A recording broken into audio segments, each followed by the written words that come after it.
Բարի երեկո ձեզ, սիրելի հայրենակիցներ, քիչ հետո մենք սկսենք մեր ուղիղ եթերը, պարզապես մեզ անհրաժեշտ է մի քանի վայրկյան սպասել վերահեռարձակման տեխնիկական խնդիրների լուծման համար։ Այս պահին եթերը հասանելի է Facebook-յան իմ անձնական հաշվից և 168 AM լրատվական կայքի YouTube-յան ալիքից։ Ես շնորհակալ եմ, որ այս եթերը հետագայում վերահեռարձակվում են նաև այլ լրատվական կայքերի կողմից, ինչի համար նրանց բոլորին շնորհակալություն եմ հայտնում և դրա միջոցով ավելի մեծ թվով մեր հայրենակիցներ են կարողանում ծանոթանալ դրանց բովանդակությանը։ Ուրեմն այսօրվա մեր թեմատիկ զրույցը ես վերնագրել եմ կոշիկ լիզելու հետևանքները։ Գրեհիկ վերնագիր է, բայց սա մեջբերում է վարչապետ Նիկոլ Փաշինյանի խոսքից, որը արտահայտում է դիվանագիտության մասին ունեցած իր պատկերացումները։ Ես հիմա կասեմ, թե որտեղից է վերցված այս վերնագրի հիմնական բովանդակությունը։ Ընդհանուր այսօր ես խոսելու եմ Բրյուսելում 2023 թվականի հուլիսի 15-ին տեղի ունեցած Նիկոլ Փաշինյան, Իլհամ Ալիև, Շարլ Միշել երկկողմ հանդիպման արդյունքների, այնտեղից եկող վտանգների մասին, եւ ես այս թեմայով թեմատիկ զրույց մի անգամ ունեցել եմ առհասարակ բրյուսելյան հանդիպումների վերաբերյալ, դա եղել է 2023 թվականի մայիսի 16-ին, այսինքն ուղիղ 2 ամիս առաջ, անդրադառնալով առհասարակ բոլոր հանդիպումներին։ Ես հիմա դրանց մասին շատ մանրամասն չեմ խոսի, այլ կխոսեմ միայն հուլիսի 15-ի առավելապես հանդիպումների եւ արձանագրումների մասին։ Ուրեմն ինչից է վերցված կոշիկ լիզելու վերնագիրը, որպեսզի շփոթմունք չառաջանա։ Դա 2020 թվականի մարտի 12-ին հանրաքվեի նախընտրական քարոզարշավի շրջանակներում Վայք քաղաքում Նիկոլ Փաշինյանի նախընտրական արշավի ժամանակ ունեցած ելույթի բովանդակությունից է։ Ցիտում եմ. ասում են, Փաշինյանի կառավարությունը միշտ ճիշտ քաղաքականություն չի վարում, ինչը կբերի պատերազմի, տեսեք հլը։ Բա եթե դուք այդքան հմուտ դիվանագետներ էիք, այնպիսի քաղաքականություն վարեիք, որ 2016-ի ապրիլյան պատերազմը չլիներ։ Ձեր դիվանագիտությունը ինչ է եղել, ինչքան օտար անձնագրով մարդ եք տեսել, կոշիկները լիզել եք, ձեզ թվացել է, թե դա է դիվանագիտությունը, այ անինքնասերներ, ողբերգություններն է, որ դուք բոլորի կոշիկները լիզել եք մեր անունից, բայց մենք կոշիկ լիզող չենք, դուք եք կոշիկ լիզողը, դուք լիզել եք ու լիզելու եք, այսօր էլ վազում եք Եվրոպաներում, Մոսկվաներում, ինչքան կոշիկ եք տեսնում, լիզում եք, այտենց էլ մինչև ձեր կյանքի վերջը լիզելու եք սրա նրա կոշիկները, այ կոշիկ լիզողներ։ Սա Նիկոլ Փաշինյանի ուղիղ խոսքից մեջբերում էր 2020 թվականի մարտի 12-ից, այսինքն սրա պատկերացումները դիվանագիտության, դիվանագիտական հարաբերությունների մասին արտահայտվում է կոշիկ լիզելով, եւ կյանքը ցույց տվեց, թե ով է իրականում կոշիկ լիզողը եւ ինչքան ճիշտ էին այն կանխատեսումները, որ սրա դիվանագիտությունը, սրա քաղաքականությունը մեզ տանելու է պատերազմի։ Իդեպ ասեմ ձեզ, որ Նիկոլ Փաշինյանի վերաբերյալ, չնայած որ ինքը Ադրբեջանի նախագահ Իլհամ Ալիևի վերաբերյալ ուներ շատ դրական կարծիք, դրական տպավորություն, 2020 թվականի դեկտեմբերի 15-ին, այսինքն պատերազմից շատ կարճ ժամանակ անց, Իլհամ Ալիևը ասել է հետևյալը. Ես ասում եմ, Փաշինյանը ոչ մեկ է, մարդ, որ գիտելիք ու փորձ չունի, չի հասկանում միջազգային հարաբերություններից, չգիտի ինչպես ղեկավարել երկիրը, մարդ, ով իր կյանքում մի փոքր կոլխոզ չի ղեկավարել, նա մեզ սադրեց, արեց անընդունելի բաներ ու պատժվեց դրա համար։ Իլհամ Ալիև 2020 թվականի դեկտեմբերի 15։ Այսինքն Իլհամ Ալիևն չնայած ինքը կարծում է, որ Իլհամ Ալիևը շատ կիրթ եւ կառուցողական է, Բայց Իլհամ Ալիևը իր մասին այն կարծիքին է, կարծում եմ, որ օբյեկտիվ կարծիքի, որ նա բացարձակ պատկերացումներ չունի դիվանագիտությունից,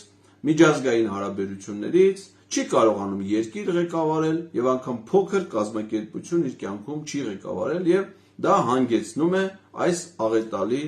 վիճակին։ Եվ ինչն է հետաքրքիր, որ ես մի անգամ իմ Facebook-յան գրառումներից մեկում նկատել էի, որ Շարլ Միշելը հետաքրքիր զուգադիպությամբ սրա հետ հանդիպումների ժամանակ միշտ հագնում է թավշյա շագանակագույն կաշվից կոշիկներ։ Ես չգիտեմ, Շարլ Միշելը ծանոթ է Նիկոլ Փաշինյանի կոշիկ լիզելու դիվանագիտական այդ պատկերացումներին, թե չէ, դիտմամբ է այդպիսի կոշիկներ հագնում, որ Նիկոլ Փաշինյանի մոտ գայթակղություններ չառաջացնի կոշիկ լիզելու, բայց դա փաստ է։ Ես քիչ եմ հանդիպել, որ պաշտոնական հանդիպումների ժամանակ թավշյա կաշվից կոշիկներ հագնեն, բայց Շարլ Միշելը Նիկոլ Փաշինյանի հետ հանդիպումներում դա է նախընտրում։ Լավ, հիմա շատ ավելի առարկայական եւ լուրջ այս սպառնալիքների մասին։ Նախ ինչու են հանդիպումները հերթական անգամ տեղի ունենում Բրյուսելում, Եվրոպական միությունում։ Ամբողջ խնդիրը կայանում է նրանում, որ Եվրոպական միությունը Լեռնային Ղարաբաղի խնդրի կարգավորման իմաստով որևէ միջազգային մանդատ չունի։ Այսինքն, նա կարող է միայն քննարկել հարաբերություններ երկու պետությունների, Հայաստանի եւ Ադրբեջանի միջև։ Այսինքն, եթե բանակցությունները իրականացվում են Բրյուսելում Եվրամիության խորհրդի նախագահի Շարլ Միշելի ներկայությամբ, դա արդեն մի բանի վկայություն է, որ այդ բանակցությունները Արցախի հետ կապ չունեն։ Արցախին ընդհանրապես չի վերաբերում։ Այսինքն, եթե հանդիպումը տեղի է ունենում Բրյուսելում, հանդիպումը տեղի է ունենում Շարլ Միշելի մասնակցությամբ, ուրեմն դա նշանակում է, որ դա Ղարաբաղին չի վերաբերում։ Արցախը հանձնված է թշնամուն։ Այդ բանակցությունների վայրը եւ ձևաչափը արդեն իսկ դրա վկայությունն է, որովհետեւ Լեռնային Ղարաբաղի խնդրի լուծման համար կա այլ կազմակերպություն, դա կոչվում է Եվրոպայի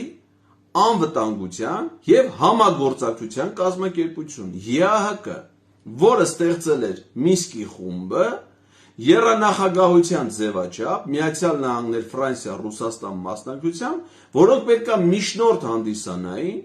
Լեռնային Ղարաբաղի խնդրի կարգավորման համար եւ տասնյակ տարիներ հենց այդ ձևաչափում էլ ընթացել է խնդրի լուծումը։ Հիմա Եվրոպայի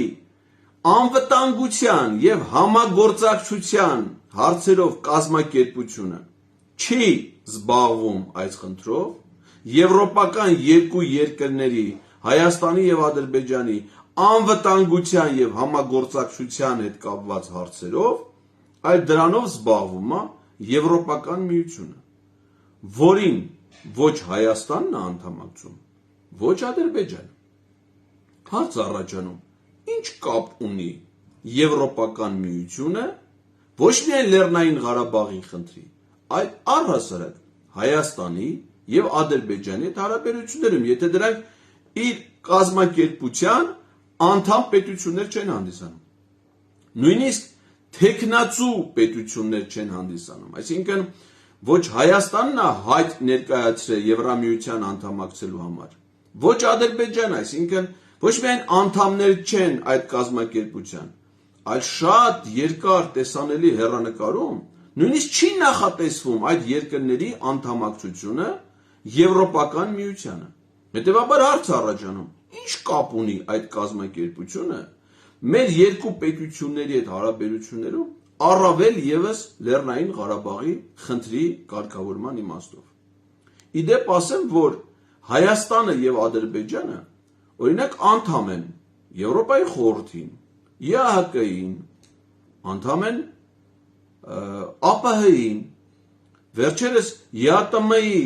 խորհրդի նիստին հրավիրված է եղել Ադրբեջանը նախագահի մակարդակով որպես հրավիրյալ, այսինքն մի շարք կազմակերպություններում մենք ունենք ընդհանուր անդամակցություն, բայց երկու պետությունների խնդիրները քննարկվում են մի կազմակերպությունում, որին մենք անդամ չենք, անդամ լինելու ցանկություն անգամ պետությունները պաշտոնապես չեն հայտնել, տեսանելի ապագայում չեն լինելու, եւ այդ կազմակերպությունը չունի որևէ միջազգային մանդատ ոչ պետությունների հարաբերությունները կարգավորելու, ոչ Լեռնային Ղարաբաղի խնդիրը լուծելու համար, բայց Եվրամիությունը որպես կազմակերպություն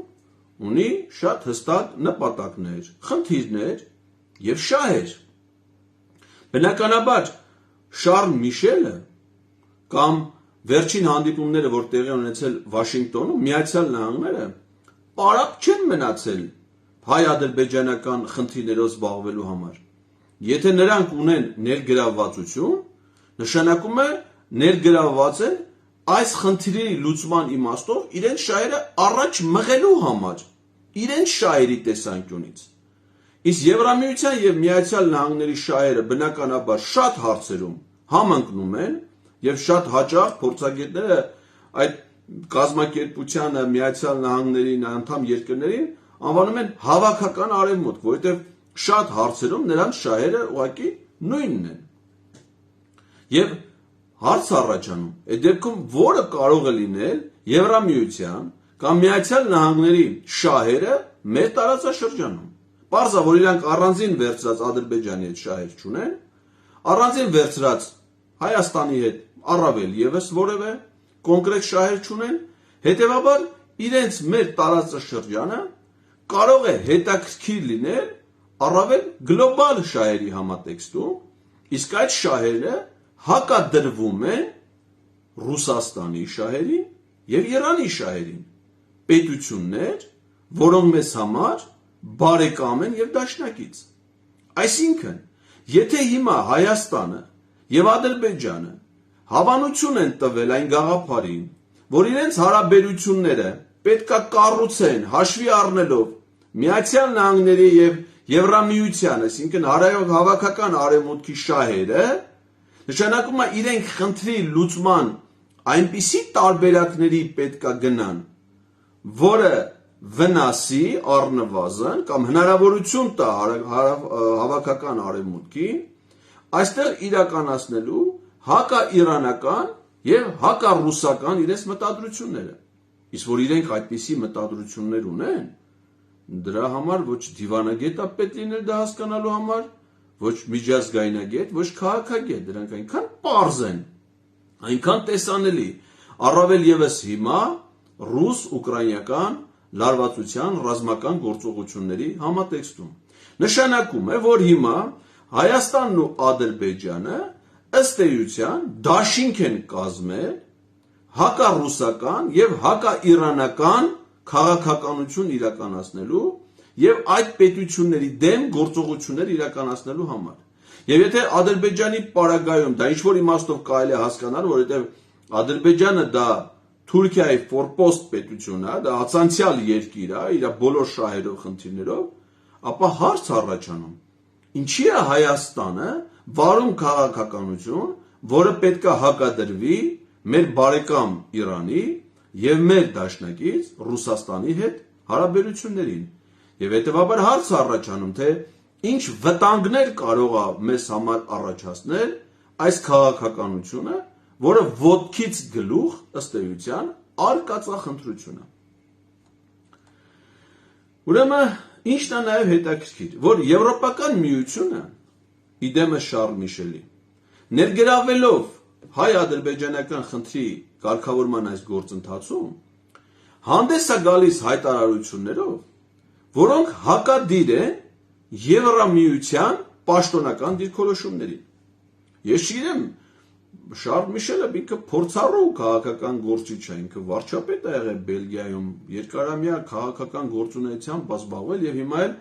պատասխանատու պաշտոնյա է, նա աշխարհի առանցքային միջազգային կազմակերպություններից մեկի ղեկավարն է։ Եվ նա արդյոք չգիտի, որ 2017 թվականին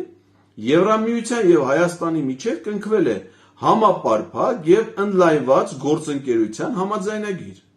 որը հստակ արտահայտում է նաև Եվրամիության դիրքորոշումները Լեռնային Ղարաբաղի խնդրի կարգավորման իմաստով։ Եվ այդ համաձայնագիրը վավերացված է եւ Հայաստանի խորհրդանում, այսինքն ներքին վավերացման գործընթացը անցել, եւ Եվրոպական միության խորհրդանում, եւ Եվրոպական միության անդամ երկրների խորհրդաներում։ Այսինքն դա պաշտոնական դիրքորոշում է, որին հիմա հակադրվում է Եվրամիության խորհրդի նախագահը եւ նաեւ Հայաստանի վարչապետը, որի ղեկավարած երկրում այդ համաձայնագիրը վավերացված միջազգային փաստաթուղթ է։ Եվ հիմա նայում ենք հուլիսի 15-ի, դրանից առաջ մայիսի 14-ի Շարլ Միշելի հայտարարությունները, դրանք տրամագծորեն հակադիր են Եվրամիության արդեն իսկ արտահայտած եւ պաշտոնապես ամրագրված դիրքորոշումների հետ։ Բացի այդ, Հայաստանը եւ Ադրբեջանը Եվրամիության արևելյան գործընկերության ծրագրի անդամ երկրներ են։ Այդ ծրագիրը 10 տարուց ավել պատմություն ունի։ Եվ այդ տարիների ընթացքում պարբերաբար հրավիրվել են արևելյան գործընկերության գագաթաժողովներ, որին մասնակցել են ոչ միայն արևելյան գործընկերության երկրների ղեկավարներ, այլ նաև Եվրամիության անդամ պետությունների ղեկավարները։ Եվ ամեն անգամ այդ գագաթաժողովերում ընդունվել են հայտարարություններ, որոնք վերաբերել են նաև Լեռնային Ղարաբաղի խնդրի կարգավորմանը։ Եվ հիմա Շարլ Միշելը Բրյուսելում կազմակերպում է հանդիպումներ Իլհամ Ալիևի եւ Նիկոլ Փաշինյանի մասնակցությամբ, այդ հանդիպման արդյունքներով հանդես է գալիս հայտարարություններով, որոնք հակադիր են Եվրամիության պաշտոնական տեսակետներին եւ այդ կազմակերպության անդամ երկրների ղեկավարների կողմից ընդունված պաշտոնական հայտարարություններին։ Սա մի հատ նոր իրողություն է, որ մենք գործ ունենք միջազգային իրավունքի կոպտագույն խախտումների հետ։ Հետաքրքիր է, որ Եվրամիությունը Հայաստանի եւ Ադրբեջանին բանակցությունների է սկսել հրավիրել 2021 թվականի դեկտեմբերից։ Այսինքն 44 օրյա պատերազմը, ռազմական գործողությունները դադարեցվել են փաստացի հիմնական գործողությունները 2020 թվականի նոյեմբերի 9-ի հայտարարությամբ, որին Եվրամիությունը որևէ մասնակցություն չի ցուցաբերել եւ հիմնական միջնորդը, որի միջնորդական ջանքերով դադարեցվել են ռազմական գործողությունները, եղել է Ռուսաստանը, Ռուսաստանի նախագահը, որ ստորագրել է նաեւ նոյեմբերի 9-ի փաստաթուղթը։ Եվ այդ նոյեմբերի 9-ը ստորագրելուց հետո երրակողմ հայտարարությունին անմիջապես կարճ ժամանակ անց 2021 թվականի հունվարի 11-ին Մոսկվայում տեղի ունեցել Փաշինյան, ուրեմն Ալիև, Պուտին հանդիպումը ընդունվել է նոր հայտարարություն եւ եւս մեկ հանդիպում 2021 թվականի նոյեմբերի 26-ին նորից հանդիպում երրակողմ Սոչիում ընդունվել է հայտարարություն։ Եվ այս երրակողմ ձևաչափը Ռուսաստանի նախագահի մասնակցությամբ դադարեցվել է, սառեցվել է տևական ժամանակ, ես սկսվել են ակտիվ շփումներ այլևս Ռուսաստանի հետ հակադիր շահեր ունեցող արևմուտքում, մասնավորապես Բրյուսելում։ Առաջի հանդիպումը եղել է 2021 թվականի դեկտեմբերի 14-ին, այնուհետև 2022 թվականի փետրվարի 4-ին հերավար հանդիպում է եղել Մակրոն, Շարլ Միշել, Փաշինյան, Ալիևի միջև, 2022 թվականի ապրիլի 5-ին նորից հանդիպում Բրյուսելում, ուզում եմ հիշեցնել, որ այս ընթացքում արդեն սկսվել է Ռուսաստանի հատուկ ռազմական գործողություն Ուկրաինայում 2022 թվականի փետրվարին է սկսել, եւ ապրիլի 5-ին նորից են հանդիպել Բրյուսելում, 2022 թվականի մայիսի 22-ին են հանդիպել, 2022 թվականի օգոստոսի 31-ին, հաջորդ եղել է 2023 թվականի մայիսի 14-ին եւ այս վերջինը 2023 թվականի հուլիսի 15-ին։ Եվ ինչ են հիմնականում քննարկել Բրյուսելում Եվրամիության հովանու ներքո բանակցություններում։ Այսպես կոչված խաղաղության պայմանագիր, երկարատև խաղաղության հաստատում։ Շատ լավ։ Նշանակում է, եթե իրենք այդ ուղղությամբ են ջանքեր գործադրում, այդ ուղղությամբ են աշխատում հանդիպումների ժամանակ քննարկում, պետքա որ հաստատվեր խաղաղություն գոնե իրենց հանդիպումների եւ բանակցությունների ընթացքում։ Բայց արի ու տես, որ եղել է ճիշտ հակառակը։ Եվրամիությունում սկսած, Բրյուսելում սկսած բանակցությունների ընթացքում 2021 թվականի, տեսեք, դեկտեմբերի 14-ին սկսել է իրենց հանդիպումները։ 2022 թվականին տեղի են ունեցել ակտիվ ռազմական գործողություններ Հայաստանի սահմաններում, մասնավորապես ամենածավալունը դա 2022 թվականի սեպտեմբերի 13-ի եւ 14-ի պատերազմն էր, ընդգրկող Հայաստանի 3 մարզերը՝ Գեղարքունիք, Վայոց ձոր եւ Սյունիք, այդ թվում ոչ միայն սահմանային հատվածներում, այլև թիկունքի խորքում գտնվող հայկական բնակավայրերի հրետակոծում, այդ թվում զբոսաշրջային նշանակություն ունեցող Ջերմուկ քաղաքը, Վարդենիսի տարածաշրջանի, Սյունիքի, Սիսիանի, Գորիսի, Կապանի գյուղերը։ Միայն այդ ռազմական գործողությունների հետևանքով 7500 մարդ Հայաստանում դարձել է ներքին տեղահանված եւ տևական ժամանակ ստիպված է եղել լքել իր հիմնական բնակավայրերը։ Հարց առաջանում, բայց եթե դուք քննարկում եք խաղաղության վերաբերող հարցեր, ինչ ռազմական էսկալացիաների մասին է խոսքը եւ ինչա տեղի ունեցել։ Այս ընթացքում ընդունվել է նաեւ հոկտեմբերի 6-ի հայտնի Պրահայի հայտարարությունը, որով ըստ Իլհամ Ալիևի եւ ըստ եվրոպական պաշտոնյաների պատմության մեջ առաջին անգամ Հայաստանի ղեկավար, չեմ ասում Հայաստանը, որովհետև վավերացված փաստաթուղթ չկա, դա Հայաստանի ճանաչում չի, այլ միայն Նիկոլ Փաշինյանի, Հայաստանը ղեկավարող պաշտոնյան առաջին անգամ պատմության մեջ ճանաչել է Ադրբեջանի տարածքային ամբողջականությունը, որն իր մեջ ներառում է Արցախը եւ այսպես կոչված անկլավները, Հայաստանի տարածքում ադրբեջանական տարածքներ, որոնք երբևէ գոյություն չեն ունեցել Հայաստանի, անկախ Հայաստանի պատմության ընթացքում։ Այսինքն Բրյուսելյան հանդիպումները դրանք ընդամենը միջավայր են, որպեսզի իրացվեն ադրբեջանական շահերը եւ պահանջները։ Իսկ թե որոնք են ադրբեջանական շահերն ու պահանջները, դա ասում է ոչ միայն Իլհամ Ալիևը, Ադրբեջանի արտաքին գործերի նախարար Ջեյհրուն Բայրամովը, այլ նաեւ ինքը Նիկոլ Փաշինյանը 2022 թվականի սեպտեմբերի 14-ին ազգային ժողովի նիստում նա հայտարարել է, որ Հայաստանի տարածքների սկսած Մեղրիից մինչև մայրաքաղաք Երևան հավակնությունների մասին Ադրբեջանի պաշտոնյաների նախագահի ելույթները կարող էին ընդունվել որպես զուտ հայտարարություններ, եթե այդ մասին իրենց չասվի նաև փակ դիվանագիտական հանդիպումների ժամանակ։ Այսինքն Իլհամ Ալիևը ակնհայտ հավակնություններ ունի զավթելու Հայաստանի տարածքների դեռ զգալի մասը ընդհուպ մինչև մայրաքաղաք Երևանը։ Եվ այս մասին 2023 թվականին ազգային ժողովում հայտարարել է նաև Նիկոլ Փաշինյան, ասելով, որ մենք, ինչպես մի հիմար հայտնի թևավոր խոսք դարձած նրա պրիմիտիվ այդ հիմար դատողությունները, որ իբր մենք չունենք կադաստրի վկայական, եւ եթե մենք չունենք կադաստրի վկայական, մեզ կարող են գալ ասել, դավայ հələ հավաքվեք ստեղուց, բանսենս հիմար մտքեր եւ։ Այսինքն նա հայտնում է Իլհամ Ալիևային տեսակետը, որ այո, նա ունի տարածքային հավակնություններ եւ կարող է մի օր էլ զավթեն Հայաստանի ողջ տարածքը։ Չծանրաբեռնելով ձեզ նախորդ հանդիպումների պայմանավորվածությունների մասին, որոնց ես անդրադարձել եմ իմ նախորդ թեմատիկ զրույցներում, ուզում եմ ուշադրություն հրավիրել հուլիսի 15-ի հանդիպման որոշ դետալների վրա։ Նախատեսված էր, որ այդ հանդիպումը պետք է լինի հուլիսի վերջին, 25-ին կամ 26-ին։ Բայց հետո հայտարարվեց, որ հանդիպումը կլինի հուլիսի 21-ին։ Նույնիսկ պաշտոնապես էր հայտարարվել, որ Բրյուսելում հանդիպումը կլինի հուլիսի 21-ին։ Բայց չգիտես ինչի, արագացրեցին եւս մեկ քանի օր եւ հանդիպումը կայացավ հուլիսի 15-ին։ Հանդիպմանը նախորդել են երկու արտգործնախարարների երկու տևական բանակցությունները Վաշինգտոնում,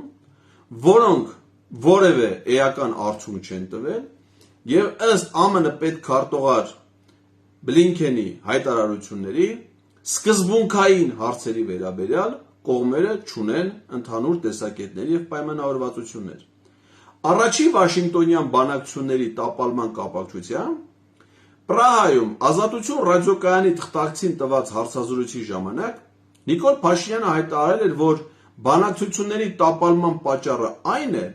որ Ադրբեջանը չի ճանաչում Հայաստանի տարածքային ամբողջականությունը անգամ 29800 քառակուսի կիլոմետր տարածքի վրա։ Իդեպ ասեմ, որ այդ հիմար ցուցանիշները, այդ թվերը Հայաստանի եւ Ադրբեջանի տարածքի, որոնք ոչ մի պետական մարմին նման չափումներ չի արել, նման գնահատականներ չի տվել, այլ վերցված են խորհրդային ժամանակների աշխարհագրության դպրոցական դասագրքերից։ Ուրեմն այդ ցուցանիշները հրապարակել են թվերով Նիկոլ Փաշինյանը, նշելով, որ այդ թվերի մեջ են նաև Արցախը, Ադրբեջանի կազմում եւ անկլավները, դա ասել է կառավարությունում վերջին մամուլի ասուլիսի ժամանակ, եւ Եվրամիության խորհրդի նախագահ Շարլ Միշելը, այդ թվում հուլիսի 15-ի իր հայտարարության մեջ այդ թվերի մասին որևէ հայտարարություն, որևէ բարձրաձայնում չի արել Ադրբեջանի նախագահ Իլհամ Ալիևը, որովհետև նա ասում է, որ սահմանազատումը իրականացվելու է ոչ թե խորհրդային ժամանակների քարտեզներով, այլ ադրբեջանական պահանջներով, դա նշանակում է, որ առնվազն այն տարածքները Հայաստանի, որոնք հիմա գտնվում են ադրբեջանական վերահսկողության տակ, իսկ դրանք են Գեղարքունիքի մարզի վերին շորժայից հատված, մոտարապես 6 կիլոմետր Հայաստանի թիկունքի խորք, ջերմուկ, 7.5 կիլոմետր թիկունքից խորք, սրանք զինված ուժերի գլխավոր շտաբի տվյալներ են, Սև լճի հատված, թիկունքից մոտարապես 3 կիլոմետր խորք եւ Սյունիքի մարզի այլ հատվածներից ներխուժումներ։ Սրանք Ադրբեջանը արդեն իսկ համարում է իր վերահսկողության տարածքներ եւ երբեք պատրաստ չի իր ապօրինի զորամիավորումները դուրս բերել այդ տարածքներից։ Հետևաբար, դրա մասին Իլհամ Ալիևը ոչ մի նշում չի անում։ Այսինքն, այս հանդիպմանը նախորդել են ըստ էության Վաշինգտոնյան տապալված բանակցություններ, որտեղ Ադրբեջանը շարունակում է հանդես գալ առավելապաշտական իր նկրտումներով։ Սրան նախորդել է կարճ ժամանակ անց Մեհեր Գրիգորյանի եւ Շահին Մուստաֆայևի գլխավորած սահմանազատման եւ սահմանային անվտանգության հանձնաժողովների համատեղ նիստը։ Չնայած արգոս նախարարությունը հանդես եկավ հայտարարությամբ նշելով, որ հանձնաժողովները ողջ կազմով են այդպիսի նիստ արել, բայց որևէ լուսանկար դրա հետ չի հրապարակվել։ Եվ այդտենց էլ պարզ չի, արդյոք հանձնաժողովները ամբողջական կազմով են համատեղ նիստ արել, թե միայն տեղի ունեցել Շահին Մուստաֆայևի եւ Մեհեր Գրիգորյանի հանդիպումը, որպիսիք եղել էին դեռևս 2022 թվականի մայիսի 24-ին եւ հունիսի 6-ին հայ-ադրբեջանական սահմանին եւ Մոսկվայում։ Ուրեմն հետաքրքիր էր, որ այդ բրյուսելյան հանդիպման հուլիսի 15-ի հանդիպման օրը հայտարարությամբ հանդես եկավ Ռուսաստանի արտգործնախարարությունը։ Ես հիմա չեմ մեջբերի այդ հայտարարության ամբողջ բովանդակությունը, բայց գլխավոր հարցը կայանում էր դրանում, որ իրավիճակը Արցախում, այդ թվում Լաչինի միջանցքի արգելափակումը հսկիչ անցակետի միջոցով, այդ ճանապարհի կապը կտրելը, ուղիղ կենսական կապը Արցախի եւ Հայաստանի միջև, նոր իրողությունները, որոնք առաջացել են, դրանք հետևանք են հոկտեմբերի 6-ի հայտարարության, որտեղ առաջին անգամ Հայաստանը ճանաչել է Արցախը Ադրբեջանի կազմում, եւ սա նշանակում է, որ ստեղծել են, առաջացել են նոր իրողություններ, նոր փաստեր, որոնք անելանելի իրավիճակի առջև են դրել նաեւ մինչ այդմ միջնորդ հանդիսացած եւ փաստաթղթեր ստորագրած կողմի Ռուսաստանի համար։ Այսինքն պարզ է, որ եթե Հայաստանը Արցախը հանձնում է Ադրբեջանին, Ադրբեջանը իր պետության ներսում, արդեն եթե դա իր պետության ներսն է, իրականացնում է ցանկացած քաղաքականություն, ինչպես իրականացնում է ցանկացած սուվերեն երկիր։ Եվ հիմա հուլիսի 15-ին Ադրբեջանի կողմից առաջադրած հարցադրումները այլևս այդ տրամաբանության մեջ են։ Այստեղ ոչ միտեղ չի քննարկվում Լեռնային Ղարաբաղի կարգավիճակի հարց, Լաչինի միջանցքի որպես իրավական կարգավիճակ ունեցող տարածքի հարց, հետագա Արցախի ժողովրդի անվտանգության հարց։ Այստեղ բոլոր հարցերը արդյունավետ քննարկվում են որպես Ադրբեջանի ներքին խնդիրներ, ինչը որ ադրբեջանական օրակարգ է։ Նիկոլ Փաշինյանի հուլիսի 15-ի այցի վտանգավոր դրսևորումներից մեկը նրա կնոջ մասնակցությունն է եղել այդ աշխատանքային այցին։ Աննա Հակոբյանը եղել է պաշտոնական պատվիրակության կազմում, բայց ոչ մի հանդիպան չի մասնակցել։ Իսկ այցելության ընթացքում գտնվելով Բրյուսելում իր հյուրանոցային սենյակի ննջասենյակից մի տեսանյութ է հրապարակել Ալբերտ Էյնշտեյնի գրքով եւ մի շապիկով, որի վրա գրված է եղել հետեւյալը հայերեն թարգմանությամբ. Իրերի կապոցը միակ բանը չէ, որ փախստականը բերում է իր նոր երկիր։ Այսինքն այս մեսիջն էլ, այդ հաղորդումն էլ Աննա Հակոբյանը տվել է ողջ հանրությանը, որ ահա թե ինչ է սպասվում ոչ միայն արցախահայությանը, այլ նաև հայ ժողովրդին։ Դա նշանակում է ունենալ ընդամենը մի կապոց, որով պետք է որպես փախստական մենք թողնենք Հայաստանը, թողնենք Արցախը եւ գնանք օտար երկրների։ Դեպ այդ գրառումը եղել է անգլերեն լեզվով։ Ուրեմն առաջի տպավորությամբ այդ հուլիսի 15-ի բանակցություններից կարելի է մտածել եւ այդպես էլ շատերը մեկնաբանում են, որ առանձնապես ոչինչ տեղի չի ունեցել, որովհետեւ որևէ էական պայմանավորվածություններ չի ձեռք բերվել։ Բայց սա միայն առաջի տպավորությամբ, որովհետեւ իրականում եթե կարևորագույն հարցեր չքննարկվեին, բարձր մակարդակի պետությունների ղեկավարների հանդիպում տեղի չէր ունենա։ Առավել եւս, որ արտգործնախարարները արդեն 2 անգամ հանդիպել էին։ Արտգործնախարարների հանդիպումների նպատակը պետությունների ղեկավարների հանդիպման նախապատրաստությունն է։ Եվ եթե նրանք իրենց ղեկավարներին զեկուցեն, որ դեռևս քննարկման հարցերը այնպիսին են, որ որևէ բան չկա բարձր մակարդակում քննարկելու, այդ հանդիպումները հետաձգվում են, դրանք չեն կայանում։ Այսինքն միայն այն փաստը, որ Նիկոլ Փաշինյանը Իլհամ Ալիևի հետ հանդիպել է, դա նշանակում է, որ քննարկման հարցերը եղել են շատ կարևոր եւ առարկայական։ Իդեպ միշտ է հետաքրքիր, որ այդ հանդիպումներին երբևէ արտաքին գործերի նախարարները չեն մասնակցում։ Սա շատ զարմանալի է եւ տարօրինակ, որովհետեւ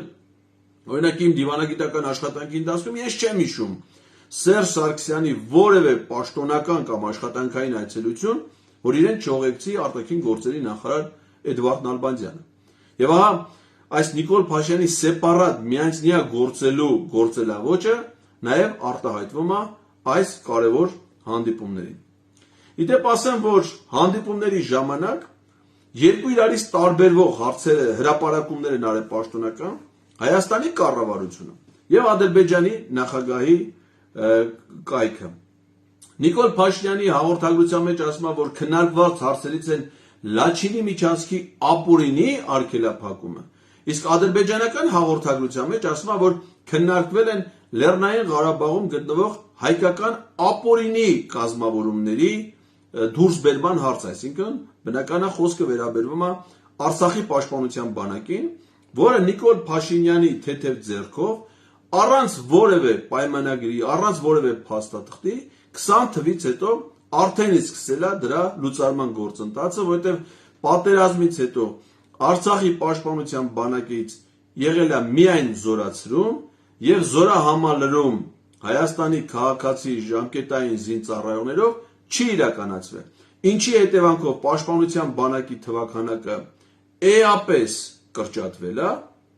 եւ շրջափակման մեջ գտնվելու պայմաններում Արցախի պաշտպանության բանակը չի համալրվել, նույնիսկ մինչև Լաչինի միջանցքը փակել է պատերազմից հետո առհասարակ որևէ սպառազինություններ եւ ռազմամթերքի մատակարարում չի իրականացվել։ Հետևաբար Արցախի պաշտպանության բանակը հիմա գտնվում է շրջափակման մեջ եւ ունի ինքնապաշտպանական շատ թույլ կարողություններ։ Եվ սա է պատճառը, որ Ադրբեջանի պաշտպանության նախարար Զաքիր Հասանովը հայտարարել է, որ Ադրբեջանի ընդամենը մեկ բանակային կորպուս այլևս ի վիճակի է չեզոքացնել եւ ոչնչացնել Արցախի պաշտպանության բանակը։ Եվ հիմա հարց է դրված, որ ամբողջությամբ բոլոր զինված հայկական կազմավորումները, այն Արցախի պաշտպանության բանակը լուծարվի։ Այդ մասին Հայաստանի կառավարության հաղորդագրության մեջ ոչինչ չի ասում։ Իսկ ինչ ասում Շարլ Միշելը, ամենածավալուն հաղորդագրությունը վերաբերում է Շարլ Միշելի հաղորդագրության։ Ասում է Հայաստանի եւ Ադրբեջանի ղեկավարները եւս մեկ անգամ լիովին վերահաստատել են իրենց հարգանքը մյուս երկրների տարածքային ամբողջականության եւ ինքնիշխանության նկատմամբ։ Ըստ այդմ Հայաստանի տարածքը կազմում է 29800 քառակուսի կիլոմետր քառակուսի, իսկ Ադրբեջանինը 86600 կիլոմետր քառակուսի։ Կրկին Ալիևը չի խոսում այդ մասին, նման հայտարարություններ անում է կամ Փաշինյանը կամ Շարլ Միշելը, ավելին Փաշինյանն ասում է, որ Ալիևը չի ընդունում Հայաստանի տարածքը թվերով։ Հաջորդ հարցը վերաբերում է սահմանի սահմանազատմանը։ Ուրեմն սահմանի սահմանազատումը, որը հիմա ստեղծված է հանձնաժողով, գործնականում անհնար է իրականացնել։ Եվ Մեհեր Գրիգորյանի եւ Շահին Մուստաֆայևի հանձնաժողովների հանդիպան արձանագրություններում քննարկվում են այս պահի դրությամբ բացառապես կազմակերպական հանձնաժողովների աշխատանքը կազմակերպելու հետ առնչվող հարցեր։ Դեռևս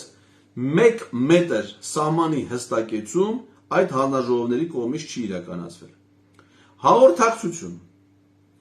Ասում է, կապի եւ հաղորդակցության հետ կապված կողմերը նաև հատուկ առաջընթաց են գրանցել վերջին 2 ամիսների ընթացքում տարածաշրջանում տրանսպորտային եւ տնտեսական կապերի ապաշրջափակման ուղղված իրենց քննարկումներում։ Լսեք ինչ է ասում, ասում է հատուկ հստակ առաջընթաց են գրանցել։ Իսկ Լաչինի միջանցքը փակ լինելը, Արցախը գերության մեջ պահելը, Հայաստանի տարածքում միջպետական նշանակության ճանապարհի Գորիս Կապան Ճակատեն հարվածները փակ պահելը, Շարլ Միշելը ամփոփելով Նիկոլ Փաշինյանի հետ Իլհամ Ալիևի հետ իր հանդիպումը համարում է որպես հատուկ առաջընթաց։ Պատկերացնում եք, տրանսպորտային շրջափակման իմաստով։ဆိုմենք քննարկել ենք ապագա տրանսպորտային միջոցների ձևերը, որոնք կհարգեն ինքնիշխանության իրավասության փոխադարձության սկզբունքը։ Պետք է անապահ ձեռնարկել երկաթուղային կապի կառուցումը։ Այսինքն ընդամենը պարզադառնում, որ քննարկվել է Իլհամ Ալիևի պահանջը, այն է բացել Զանգեզուրի միջանցքը եւ կապ ապահովել Ադրբեջանի արևմտյան շրջանների եւ Նախիջևանի միջեւ։ Այստեղ տրանսպորտային ապաշրջափակման հարցեր են քննարկում Լաչինի միջանցքի փակ լինելու պարագայում, էլ չեմ ասում Վարդենի Սոտ Քարվաճար ճանապարհի փակ լինելու պարագայում, մյուս ճանապարհների փակ լինելու պարագայում։ Հետևաբար Ադրբեջանը փակելով Լաչինի միջանցքը, գտրելով Հայաստանը Արցախից, գտրելով Գորիս քաղաքը իր բարձկենտրոն Կապանից, հարց է բարձրացնում եւ այդ հարցերը քննարկում է Նիկոլ Փաշինյանը, որ Հայաստանի տարածքով պետք է ադրբեջանցիները գնան Նախիջևան։ Այսինքն սա լիարժեք կապիտուլյացիայի վերջնական քննարկումներն է ծավալում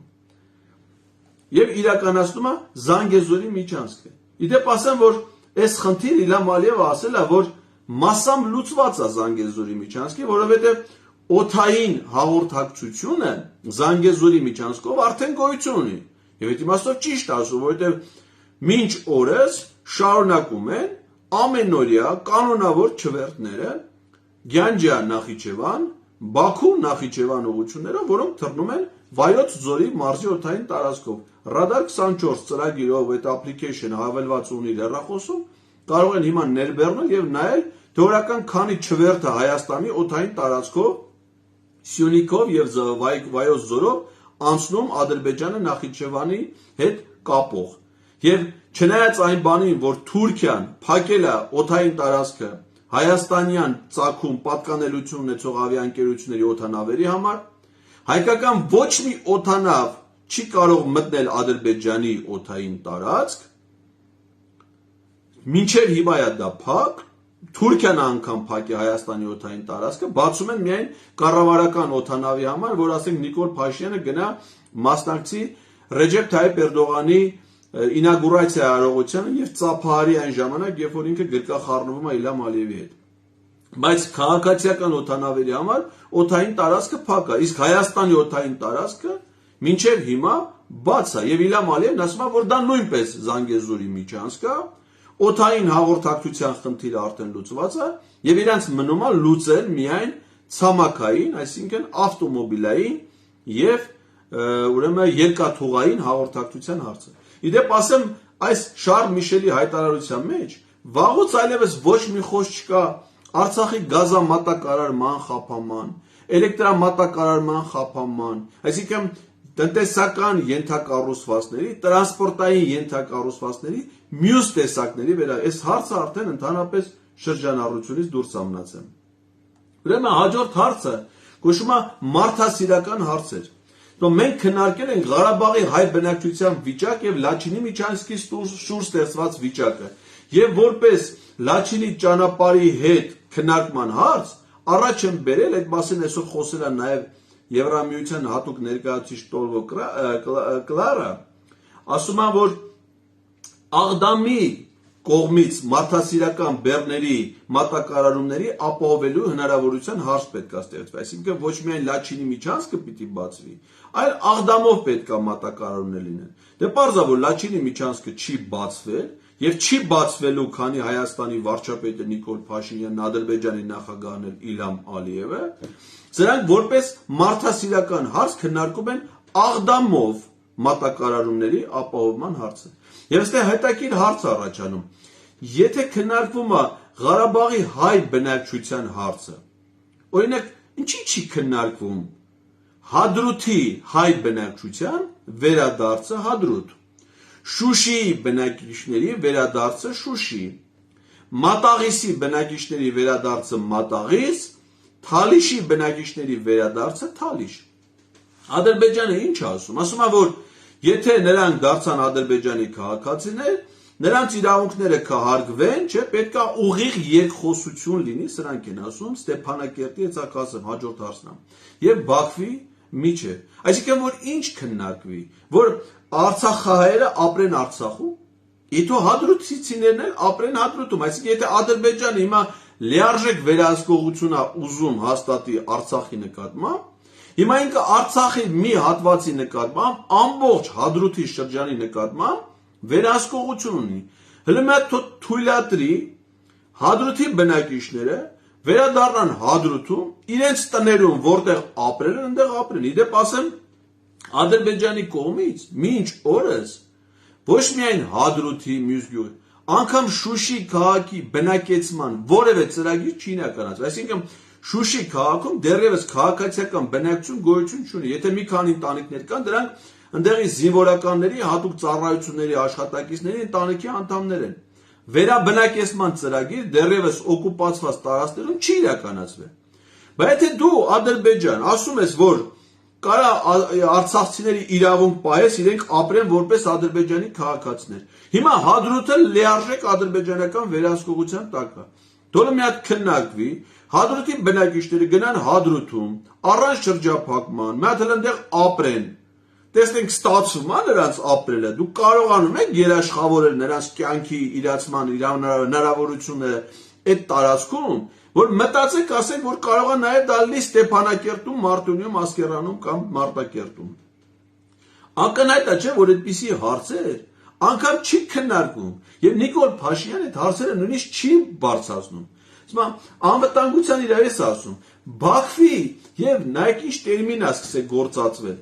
Նախկին Լեռնային Ղարաբաղի ինքնավար մարզում բնակվող հայերի ներկայացուցիչների միջև ուղիղ երկխոսություն։ Ուզում եմ հասկանալ, այսինքն, երբ որ ասվում է նախկին Լեռնային Ղարաբաղի ինքնավար մարզի բնակիչ, որ պետք է երկխոսի, ով է այդ բնակիչը։ Եթե Ադրբեջանը Արցախի իշխանությունների ֆորմալ ընտրված իշխանություններին, ասենք օրինակ Արայիկ Հարությունյանի գոյությունը չի ճանաչում։ Հակառակ Իլհամ Ալիևը ասել է, պետք է բոլորդ հրաժարվեք այդ ձեր պաշտոններից, նախագահ, ազգային ժողովի պատգամավոր, նախարար, չգիտեմ,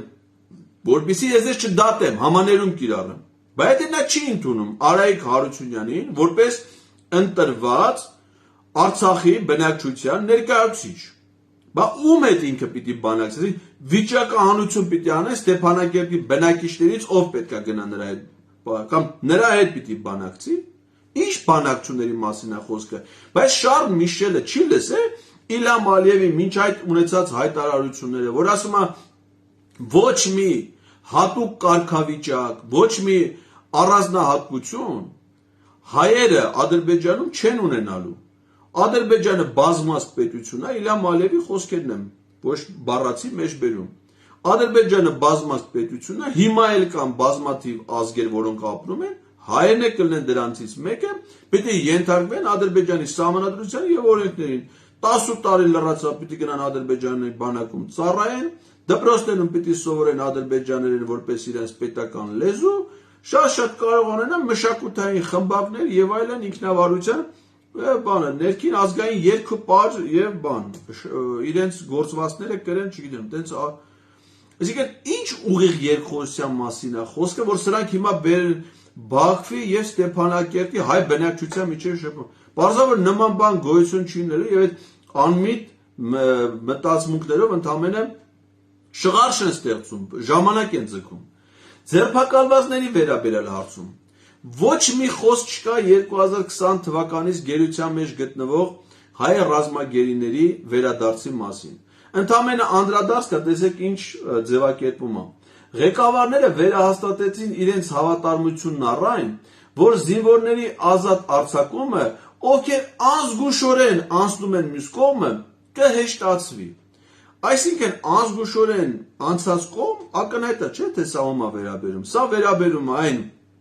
երկու ադրբեջանցի դիվերսանտներին, ովքեր մտել էին Սյունիքի մարզ, սպանել էին Քանջարանցի պահնորդին, հասել էին մինչև այն զոհված զինծառայողի տունը, որտեղ մի քանի օր առաջ եղել էր վարչապետի կին Աննա Հակոբյանը եւ կապանցի քաղաքացիական անձիկ երիտասարդներն են դրանց բռնել։ Սրանց Հայաստանի դատարանով դատել է 11 տարվա ազատազրկման, դրանից հետո ադրբեջանցիները առևանգել են երկու հայ զինծառայողի, որոնք վերջերս Սումգայիթի դատարանում դատվեցին 11 տարի 6 ամիս ազատազրկման նպատակով, որ նրանց փոխանակեն, այսինքն ադրբեջանցի հետ, այսինքն Հայաստանի տարածքից ադրբեջանցիները առևանգել են դիրքեր, սնունդ եւ ջուր մատակարարող զինվորներին, որպեսզի փոխանակեն իրենց դիվերսանտին, ով որ ներթափանցել է Հայաստանի տարածք եւ սպանել է Հայաստանի քաղաքացին։ Եվ Նիկոլ Փաշինյանը հիմա Ալիևի դա է քննարկում, ըստ ոչ մի խոսք չկա մյուս ռազմագերիների վերադարձի մասին, որոնց ինքը 2021 թվականի նախընտրական շրջանում ասում են 2 ամիս ընդամենը պիտի սպասեն մեր գերիները, անցել է 2 տարի եւ ասում են ես իմ տղոն պիտի ուղարկեմ որպես պատանդ կամ այլ կարգավիճակով նրանց հետ փոխանակելու համար, տղեն դարձավ առիթ զոհված զինծառայողի մորը դատելու համար։ Ուրեմն ամփոփելով, սիրելի հայրենակիցներ, ուրեմն շատ չմանրամասնեմ եզրահանգումները։ Հանդիպման հայտարարություններում եւ հաղորդագրություններում գոյություն չունի անգամ մի հարց կամ դետալ, որից հայկական օրակարգի կամ շահերի առաջխաղացում արձանագրի։ Այսինքն այս հանդիպումների մեջ մի հարց անգամ չկա, որ ասենք այս սա մեզ համար շահեկան է։ Այս մի հարցի շուրջ ձեռք բերված պայմանավորվածությունը բխում է թեկուզ մեկ հայի, մեր պետության, մեր քաղաքացիների շահերից։ Իսկն բրյուսելյան հանդիպումների նպատակը ադրբեջանական շահերի իրացումն է, իր պահանջների կատարումը Նիկոլ Փաշինյանի կողմից, ինչին մեծապես նպաստում է Եվրամիությունը, որը ուղիղ առարկայական շահեր ունի Թուրքիայի եւ Ադրբեջանի հետ, պայմանավորված էներգետիկ ընդհանուր պրոյեկտներով, Թուրքիայի դերակատարումով, Թուրքիան ասենք ի տարբերություն Հայաստանի Եվրամիության ասոցիացված անդամ է, Թուրքիան Եվրամիության մաքսային միության անդամ է, Թուրքիան Եվրամիության անդամ երկրների հետ միասին մեկ ռազմաքաղաքական բլոկի, ՆԱՏՕ-ի անդամ է, իսկ Ադրբեջանը դրա ածանցյալ պետություն է, այսինքն Եվրամիությունը ընդամենը օգնում է Ադրբեջանին, որպեսզի ինքը իր պահանջները ներկայացնի Նիկոլ Փաշինյանի, սա էլ կատարի։ Այս հանդիպումներում ոչ մի հայկական շահ չի իրացվում։ Ադրբեջանը հետևողականորեն ըստ իր կազմած գրաֆիկի հասնում է իր առջև դրված բոլոր խնդիրների իրականացմանը։ Հանդիպումների այս ձևաչափը բրյուսելյան հանդիպումն է, ամենավտանգավորն են Հայաստանի եւ հայ ժողովրդի համար։ այս հանդիպումներն ունեն ակնհայտ հակառուսական եւ հակաիրանյան շեշտադրումներ։ Տեսեք, ինչի է միտված, չէ՞, քիչ առաջ խոսում էի սահմանազատման, սահմանային անվտանգության հարցերի մասին։ Ինչի են ուզում սրանք հստակություն մտնեն սահմանների միջև, որովհետեւ որ պահին որ ստորագրվեց փաստաթուղթ սահմանների վերաբերյալ, հաջորդ օրը 1 օր ավել չեն սպասելու։ Ադրբեջանցիները ռուս խաղաղապահներին ասել են, մենք չունենք Ռուսաստանի հետ պայմանագիր, որ Ադրբեջանի տարածքում կարող են լինել ռուսական ռազմական միավորումներ։ 1 օր շուտ հանելու են ռուս խաղաղապահներին Արցախից։ Ինչի համար։ Որովհետև նոյեմբերի 9-ի հայտարարության 4-րդ կետում գրված է հետևյալը, ցիտում եմ. Ռուսաստանի Դաշնության խաղաղապահ զորակազմը տեղակայվելու է 5 տարի ժամկետով, որը ինքնաբերաբար երկարաձգվելու է հերթական 5-ամյա ժամկետով, եթե միայն կողմերից որևէ մեկը տվյալ ժամկետի ավարտից 6 ամիս առաջ չհայտարարի սույն դրույթի կիրառումը դադարեցնելու մտադրության մասին։ Այսինքն խաղաղապահները պիտի մնան մինչև 2025 թվականը եւ նրանց ժամկետը գրած է ինքնաբերաբար երկարացվում է։ Հիմա պարզ է, որ Ադրբեջանը հիմիկվանից է ասել, որ 5 տարի լրացավ պետքա դուրս գալ։ Բայց քանի որ Ադրբեջանի քաղաքականությունը ցեղասպան է եւ խաղաղապահների գոյությունը միակ երաշխիքն է հայերի այնտեղ մնալու համար, 2025 թվականին այդ հարցը կարող է բարձրացվի։ Որպեսզի այդ հարցը չբարձրացվի, Նիկոլ Փաշինյանն եւ Իլհամ Ալիևը ձգտում են, որպեսզի այս տարվա ընթացքում, ասենք 2023-ին, եթե չէ գոնե 2024-ի սկզբին, խաղաղապահներին արդեն հանեն Ադրբեջանի, այսպես կոչված էլի, ադրբեջանական ընդունեն Ադրբեջանի տարածքը սահմաններով ամրագրեն, որ Ադրբեջանը պահանջի խաղաղապահների դուրս բերումը 2025-ից շուտ, որպեսզի դիվանագիտական քննարկումների անգամ առիթ չհանդիսանա նրանց ժամկետի երկարացման համար։ Ուրեմն Ադրբեջանը լուծված է համարում անկլավների հարցը, այսինքն արդեն իսկ դա այդ Նիկոլ Փաշինյանի հայտարարություններով դա համարվում է լուծած, իսկ անկլավ հանձնել Ադրբեջանին նշանակում է ոչ միայն խախտել Հայաստանի սահմանադրությունը, այլև Ադրբեջանին հանձնել ամբողջությամբ Տավուշի մարզը, Վայոց ձորի եւ Սյունիքի մարզերը, այսինքն երասխից Ադրբեջանը կտրելու է Հայաստանի վերահսկողությունը հարավի նկատմամբ, Վայոց ձոր եւ Սյունիք Արարատի մարզի մի մասը։ Պետք է անհապաղ վերադառնալ Միսկի խմբի համանախագահության բանակցային գործընթացին, ինչքան էլ որ Ադրբեջանը դա չուզի, միակ ձեռքբերումը այն է, որ կնքված չի որևէ գրավոր համաձայնագիր Հայաստանի եւ Ադրբեջանի միջեւ, սա պետք է խափանել։ Իլհամ Ալիևն ասում է, Նիկոլ Փաշինյանը ինչ ասում է, մեր օգտին է, բայց դա պետք է գրել թղթի վրա։ Հայ ժողովուրդը պետք է խափանի որևէ փաստաթղթի ստորագրումը։ Նիկոլ Փաշինյանը Հայաստանի օրինական ղեկավար չի, նա զավթել է մեր ժողովրդի իշխանությունը, հետեւաբար նա չի կարող հանդես գալ Հայաստանի եւ հայ ժողովրդի անունից, եւ այս իրավիճակի փոփոխության միակ հնարավոր տարբերակը դա իշխանափոխությունն է, կամ Ադրբեջանում, կամ Հայաստանում։ Այսինքն, քանի Նիկոլ Փաշինյան եւ Իլհամ Ալիևը մնացին իշխանության ղեկին, այս պայմանավորվածությունները իրենց մեջ շարունակվելու են եւ ավարտի են հասցնելու։ Որպեսզի սա խափանվի, սրանցից մեկը պիտի իշխանությունից հեռացվի, կամ Իլհամ Ալիևը պիտի մի բան պատահի, նա չլինի Ադրբեջանի նախագահ, նոր նախագահ լինի, կամ սրա հետ պիտի մի բան պատահի։ Հիմա պարզ է, որ մենք չենք կարող մտածենք, թե Ադրբեջանում իշխանության փոփոխություն ոնց պիտի իրականացնենք, միակ հնարավոր ձև է իրավիճակը փոխելու Հայաստանում իշխանափոխություն իրականացնելն է։ Ուրեմն իրավիճակը դեռևս անելանելի չի, լուծումներ կարող են գտնվել եւ Վարդան Օսկանյանի հայտարարությունները հենց դրա մասին է, որ ցանկացած իրավիճակում, անգամ այս իրավիճակում հնարավոր են գտնվել նպաստավոր լուծումներ այս իրավիճակից, այս ողբերգությունից դուրս գալու համար, իսկ դրա հնարավոր ձևը նորից եմ գտնում Հայաստանում իշխանափոխությունը, որի համար ես այսքան վերլուծություններից, այսքան ուսումնասիրություններից, այսքան ելույթներից, հարցազրույցներից բացի նախաձեռնում եմ մշտապես պարբերաբար հրապարակային կոնկրետ գործողությունների միտված քայլեր։ Դա հուլիսի 5-ի հանրահավաքն էր, որին լայն հասարակական աջակցություն չեղավ, բայց ես չեմ կոտրվել եւ նախաձեռնել եմ եւ հրավիրում եմ հանրահավաք օգոստոսի 23-ին, անկախության հռչակագրի ընդունման օրը։ Եթե մենք այս դժբախտությունը չկանխենք, Հայաստանը կործանվելու է վերջնականապես։ Իսկ դրա համար սրանք գնում են ամեն քայլի։ Օրինակ Երևանի ավականու ընտրությունը, ես առաջիկայում խոսեմ դրա մասին, դա